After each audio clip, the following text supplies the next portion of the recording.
Hi, my name is Michele Boyd. Today we're going to be talking about generational differences in the workplace, what they are, and how to overcome them. First, we're going to start talking about the traditionalist era, and then going into our Generation Z era. Today, by 2020, there are 5 generations in the workforce. As you can see, on the bottom right, that traditionalists are slowly becoming out of the workforce.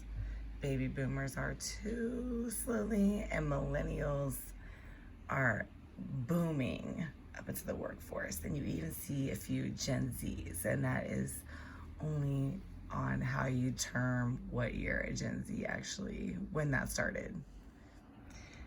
What is generational difference? Well, in 1945, after World War II, a generation was labeled a unit of measurement to study demographics, usually within like a 20-year era.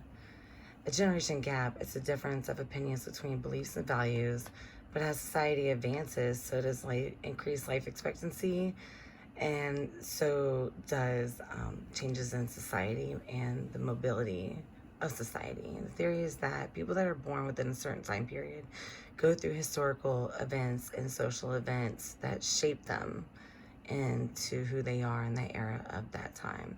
The different generations are the traditionalists, baby boomers, Generation X, millennials, and Generation Z.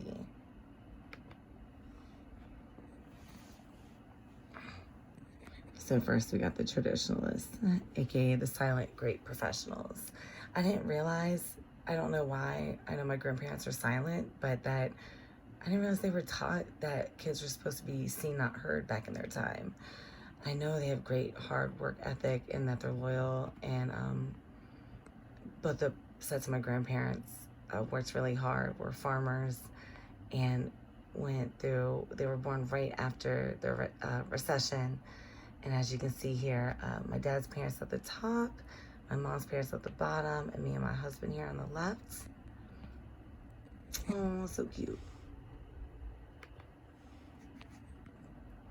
Next, you got the baby boomers, who are the hardworking builders, who some say have ruined millennials in like what we like now, or have set us up for greatness, however you perceive it and look at it. I know my dad's a hard worker, and I don't know if I can meet up to his standards, but I mean, he is a great man. He has such a hard work ethic, and they set the biggest stage during that time for what was to come. They were the hippies that turned into businessmen and women.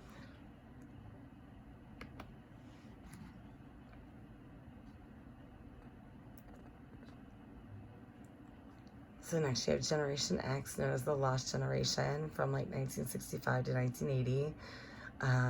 My husband was born in 1981, and his mom was born in 1965. So his parents were divorced when he was young, and he was a latchkey kid. His mom worked 3 jobs. I mean, like the typical Generation X style. They're also very individualistic, flexible, like balance, work-life balance, and I like that a lot, which is kind of opposite of what the baby boomers are. So, but this is the guy right here on the left who dubbed the term Generation X through his book. I found on Wikipedia. I was just looking around at the different generations, but I started reading his novel. And next is millennials, my generation. I was born in 1986, right after Mario came out. We're the digital natives. We were born in an economic boom. We're idealistic. I am placed in my experiences. Like, I want a job that gives me purpose. I'm that type of person.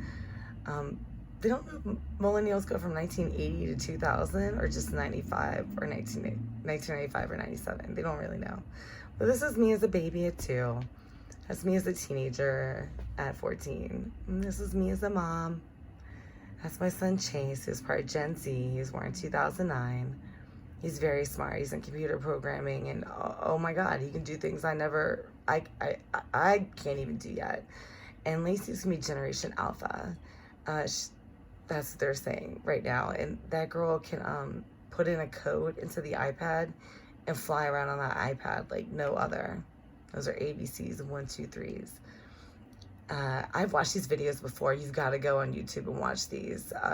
They're great. This guy on the left is just like energetic about who the generations are. The woman on the right really goes into navigating working with different generations, and come to find out she ends up talking about herself when you wouldn't even realize it, and going through her own experience. I loved it. So what can cause conflict? Well, generations in the workplace, this is how they add up over here. Like their executive presence, their adaptability, problem solving, collaboration, tech savviness. And some things like tech savviness, adaptability, these are the things that are going to cause conflict, as well as needs, styles, perceptions, goals, pressures, roles, values, policies.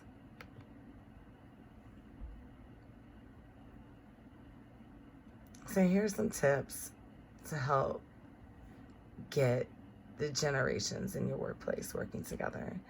First of all, generational training. Like, let them know what each generation has gone through, and that's why they are the way they are. You know, if you can understand what they went through and are empathetic, sympathetic, you might understand why they work the way they do. And then tip 2, awareness and appreciation. Every generation has something to offer in the workplace.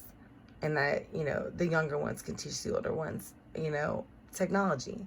The older ones can teach the younger ones a better work ethic, you know, things like that. But just being aware and appreciating them. Tip 3, get them to know each other. Play some cheesy games.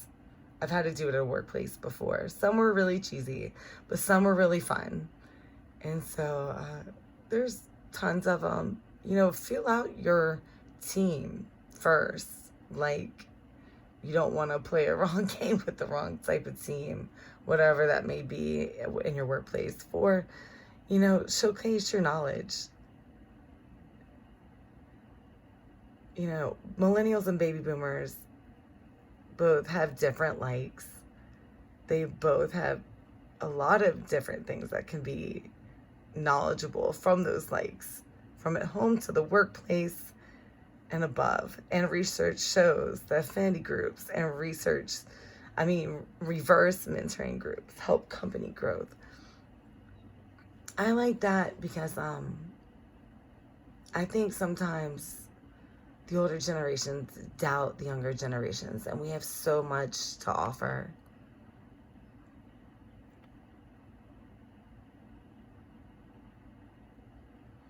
Tip 5, value conflict. Sometimes conflict is good because you can get through it, learn from it, and so it never happens again. Columbia University put out a study saying that turnover rates are lower in healthy corporate cultures than poor corporate cultures by almost 35%. And 70% of employees believe managing conflict is a very important leadership skill. And 54% believe disputes could be addressed earlier if they underlie what's going on under the surface for those tensions to be happening. And tip 6, just be respectful and find common ground. Tell stories. Why stories matter. You can always, that's what we do when we tell these stories. Like, making it personal, and so that you can understand that person more. Tell a story even though it may not be about you or them per se. There's something about that story you can relate to. So last but not least, my father finally sent me a video. I've been asking him for this for so long. He's supposed to come talk to our class, but he deals with different generations in his workplace. So I asked him if he could make a little video for me. It's posted on YouTube as well. I'll make sure you get the link. and please watch it. And here is my references.